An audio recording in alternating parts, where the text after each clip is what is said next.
귀 뒤에 점 하나가 모든 것을 가른다. 세상에서 가장 무서운 게 뭔지 아십니까? 칼도 아니고 불도 아닙니다. 내 옆에서 밥 먹고 같이 웃고 나를 따르는 그 사람이, 내가 눈 딱 감고 믿었던 바로 그 사람이 사실은 전혀 다른 누군가일 수 있다는 사실입니다. 채화영은 지금 그 공포의 문 앞에 서 있었습니다. 병원 복도를 걷는 채화영의 발걸음이 평소 같지 않았습니다. 뭐든 척척 해내고 강단 하나는 끝내준다는 여자가 오늘만큼은 발이 천근만근 무거웠습니다. 손에는 식은땀이 배어 있었습니다. 병실 문 앞에 다다르자 발이 딱 멈췄습니다. 점 하나면 알 수 있어. 마서린 귀 뒤 점, 그게 있으면 진짜고 없으면 가짜야. 채화영은 속으로 되뇌이며 문을 열었습니다. 하얗고 조용한 병실. 침대 위에 붕대를 감은 여자가 눈을 감고 누워 있었습니다. 채화영은 조심스럽게 다가갔습니다. 심장이 쿵쾅쿵쾅 뛰었습니다. 손을 천천히 뻗었습니다. 침대 난간을 꼭 붙잡고 몸을 숙였습니다. 귀 뒤쪽으로 시선이 향하는 바로 그 순간이었습니다. 삐. 심전도 기계가 날카로운 경고음을 울렸습니다. 수치가 급변하며 화면이 미친 듯 요동쳤습니다. 복도에서 간호사들이 우르르 달려 들어왔습니다. 보호자분, 잠깐 나가 주셔야 해요. 아, 잠깐만요. 잠깐만. 채화영이 버텼지만 간호사들이 애워싸며 커튼을 확 당겨버렸습니다. 채화영은 복도로 밀려났습니다. 벽에 등을 기대고 주저앉듯 의자에 앉았습니다. 손이 파들파들 떨렸습니다. 단 몇 센티미터만 더 가까이 갔더라면, 그 점 하나만 봤더라면 이 답답함이 싹 풀렸을 텐데. 채화영은 그날 밤집에 돌아와서도 뜬 눈으로 천장만 바라봤습니다. 옆에서 새근새근 자는 마서린을 바라보며 생각했습니다. 저게 진짜 마서린인지 내가 어떻게 확인하지? 텅 빈 침대, 사라진 진실. 이튿날 아침 해가 뜨자마자 채화영은 다시 병원으로 달려갔습니다. 어제 못한 것, 오늘은 기어코 끝을 내겠다고 이를 악물었습니다. 엘리베이터에서 내려 마서린 병실로 곧장 걸어갔습니다. 그런데 이상했습니다. 병실 앞에 늘 있던 간병인이 보이지 않았습니다. 문을 열었습니다. 침대가 비어 있었습니다. 말끔히 정돈된 하얀 시트만 덩그러니 남아 있었습니다. 어제까지 그 자리에 누워있던 여자는 온데간데 없었습니다. 채화영은 눈을 비볐습니다. 헛것을 보나 싶었습니다. 하지만 아무리 봐도 침대는 텅 비어 있었습니다. 채화영은 다리에 힘이 풀리는 걸 느끼며 간호사 스테이션으로 뛰어갔습니다. 마서린 서린 환자요. 어제까지 저 병실에 있었잖아요. 어디 간 거예요? 간호사가 차트를 들여다보더니 담담하게 말했습니다. 오늘 새벽에 다른 병원으로 이송됐어요. 가족 요청이었어요. 가족이요? 채화영은 말을 잇지 못했습니다. 누군가 자신보다 한 발 앞서 움직이고 있다는 느낌이 뒤통수를 서늘하게 때렸습니다. 치밀하고 빠르고 흔적을 남기지 않는 누군가가. 채화영은 터덜터덜 집으로 돌아왔습니다. 현관문을 열자 거실 소파에서 마서린이 차를 마시며 환하게 웃었습니다. 아니, 엄마. 어디 갔다 왔어? 아침도 안 먹고 걱정했잖아. 채화영은 자신을 걱정해주는 그 얼굴을 물끄러미 바라봤습니다. 익숙한 얼굴이었습니다. 목소리도 말투도 웃는 모양도 전부 마서린 그대로였습니다. 채화영은 속으로 혼자 달랬습니다. 내가 너무 예민했던 거야. 병원에 있던 사람은 이미 이송됐고 지금 저기 앉아있는 게 진짜 마서린이지. 그렇지 않고서야. 긴 한숨이 나왔습니다. 어깨에서 힘이 빠졌습니다. 안도였습니다. 하지만 여러분, 우리는 알고 있습니다. 그 안도가 얼마나 위험한 것인지를. 채화영이 몰랐던 사실이 있었습니다. 진짜 마서린 서린은 이미 오래전에 다른 병원으로 옮겨졌고 지금 거실 소파에 앉아 차를 마시며 웃고 있는 여자는 오장미였습니다. 오장미는 채화영이 병원을 떠나자마자 재빠르게 집으로 돌아왔습니다. 귀 뒤에 점은 다시 정성스럽게 붙여놓았고 아무 일도 없었다는 듯 마서린의 자리에 돌아온 것이었습니다. 오장미의 가슴속에서 안도와 흥분이 동시에 요동쳤습니다. 속으로는 이렇게 외치고 있었습니다. 채화영, 넌 또 속았어. 그리고 앞으로도 계속 속을 거야. 사진 한 장이 만들어낸 악의 연합. 같은 날 오후였습니다. 서울 어느 고급 아파트 거실.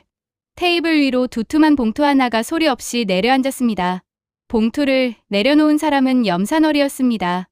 겉으로는 점잖고 교양 있어 보이지만 속마음은 차갑고 야망으로 꽉 찬 여자였습니다.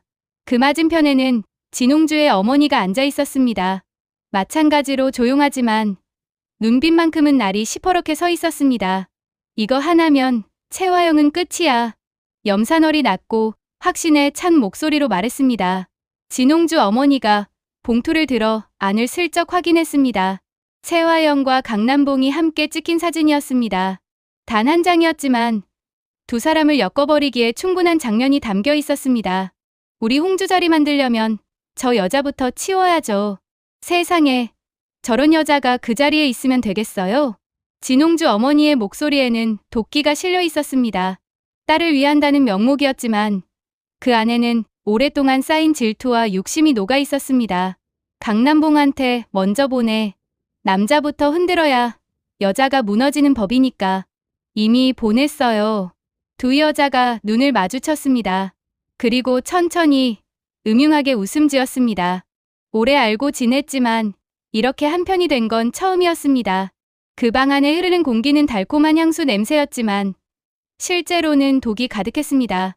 이 두 여자가 손을 잡은 순간부터 채화영을 향한 음모는 한층 더 정교해지고 위험해진 것이었습니다. 한편 강남봉은 집에서 발신자도 없는 봉투를 받았습니다. 안에서 사진을 꺼내는 순간 그의 표정이 싸늘하게 굳었습니다. 옆에서 한영자가 다가와 손을 뻗었습니다. 뭐야, 그게? 나도 좀 봐봐요.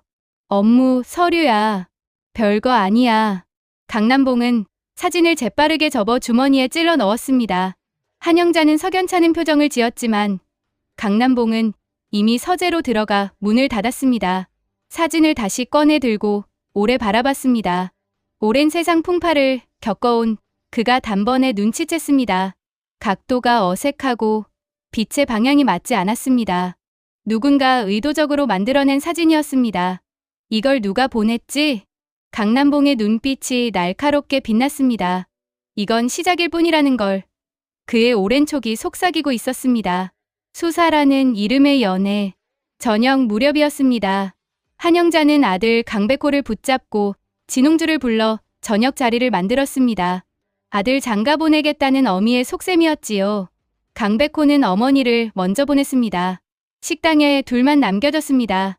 진홍주는 괜히 물컵을 만지작거리며 가슴이 두근거렸습니다. 살면서 이렇게 강백호와 단둘이 앉아본 게 처음이었으니까요.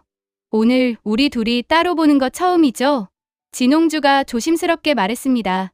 강백호는 잠시 말이 없었습니다. 눈앞의 여자를 바라보면서도 머릿속에서는 냉정한 계산이 돌아가고 있었습니다. 채화영과 가장 가까이 붙어 있는 사람, 채화영의 동태를 가장 잘 알 수 있는 사람, 그 사람이 바로 지금 이 자리에 앉아 자신에게 설레고 있었습니다. 강백호는 천천히 입을 열었습니다. 홍주 씨, 우리 한번 만나볼까요? 정식으로요. 진홍주가 굳었습니다. 네. 싫으세요? 아니요. 그게 아니라 진홍주의 심장이 터질 것 같았습니다. 볼이 빨개졌습니다.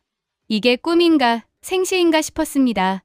강백호는 그런 진홍주를 바라보며 조용히 웃었습니다. 하지만 그 웃음 뒤에는 아무런 감정이 없었습니다. 오직 한 가지 생각뿐이었습니다. 채화영 라인을 알려면 제일 가까운 사람이 필요하다. 진홍주 당신이 열쇠야. 며칠 뒤 두 사람은 카페에서 만났습니다. 진홍주는 화장도 평소보다 공들여 하고 나왔습니다. 강백호는 커피를 한 모금 마시더니 자연스럽게 물었습니다. 채화영 대표님, 요즘 회사 자주 안 나오시죠? 외부에서 사람도 많이 만나시는 것 같던데. 진홍주는 아무 의심 없이 대답했습니다. 요즘 병원도 자주 가시더라고요. 이강혁 실장이랑 같이요. 무슨 일인지는 모르겠는데 표정이 많이 무거워 보이더라고요. 강백호는 고개를 끄덕이며 빙그레 웃었습니다. 하지만 속으로는 달랐습니다. 맞네. 채화영이 움직이고 있어. 뭔가를 알아내려는 거야. 그날 이후 진홍주는 강백호에게 점점 빠져들었습니다. 강백호가 보내는 짧은 문자 하나에도 온종일 설레고 퇴근길에 잠깐 마주치는 것만으로도 하루가 행복했습니다. 어느 날 저녁 진홍주가 먼저 문자를 보냈습니다. 백호 씨, 오늘 보고 싶어요. 퇴근 후에 잠깐 볼 수 있을까요? 강백호는 문자를 보고 잠시 멈췄습니다. 오늘 더 캐낼 정보가 있을까? 아직 확인하지 못한 것들이 있었습니다. 그는 답장을 보냈습니다. 네, 기다릴게요. 감정 하나 없는 답장이었습니다. 하지만 진홍주는 그 문자를 받고 방 안에서 혼자 소리를 질렀습니다. 이 여자는 지금 진심을 다해 사랑에 빠지고 있었습니다. 하지만 강백호에게 이 연애는 처음부터 끝까지 수사였습니다. 진홍주가 나중에 이 사실을 알게 되는 날, 과연 이 여자는 어떻게 될까요? 사랑이라고 믿었던 모든 것이 거짓이었다는 걸 알게 되는 그 순간, 진홍주는 강백호를 용서할 수 있을까요? 아니면 배신감에 눈이 뒤집혀 전혀 예상치 못한 선택을 하게 될까요?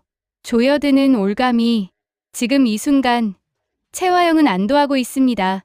자신의 집에 살고 있는 사람이 마서린이라고 굳게 믿으면서요.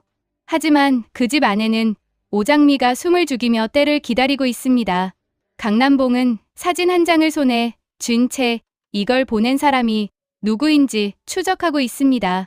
염산월과 진홍주 어머니는 이미 다음 수를 준비하고 있고 강백호는 진홍주의 진심을 발판 삼아 채화영의 비밀을 파고들고 있습니다. 그물은 이미 채화영을 향해 조여들고 있습니다. 채화영은 과연 이 모든 음모를 눈치챌 수 있을까요? 그리고 오장미의 정체는 언제, 어떻게 세상에 드러나게 될까요? 다음 이야기가 벌써부터 기다려집니다. 구독하시면 이야기를 더 빨리 들으실 수 있습니다.